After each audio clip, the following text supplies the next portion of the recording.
ఉదయం నుంచి చూస్తున్నాం అధ్యక్ష.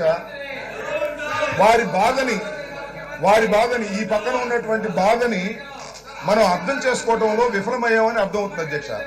ఎందుకంటే వీరు ఉదయం సభ ప్రారంభమైన దగ్గర నుంచి కూడా ఏదో ఒక విధంగా గొడవ చేయాలని, సభను సక్రమంగా జరగకూడదనేటువంటి ఉద్దేశంతో ముందు ఇక్కడికి వచ్చారు, తర్వాత మీ దగ్గరికి వచ్చారు, తర్వాత ఆ బెంచీలు కొట్టారు, తర్వాత దానిలో ఒకరిద్దరు సభ్యులు మా వైపు చూస్తూ కూడా ఆ ప్లే కార్డ్స్ పట్టుకుని మమ్మల్ని రెచ్చగొట్టే విధంగా మాట్లాడుతున్నారు అధ్యక్ష.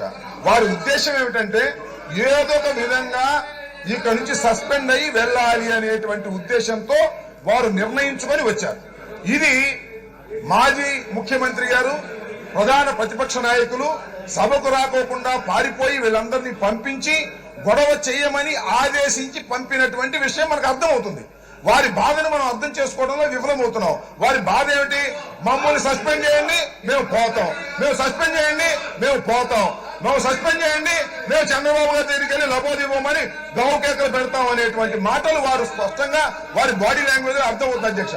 ఇప్పటికైనా వారి బాధను మనం అర్థం చేసుకొని వారిని బయటకు పంపించకపోతే సభ జరగకోకుండా ఉండేందుకు కావలసినటువంటి అన్ని చర్యలు చేస్తారు అధ్యక్ష.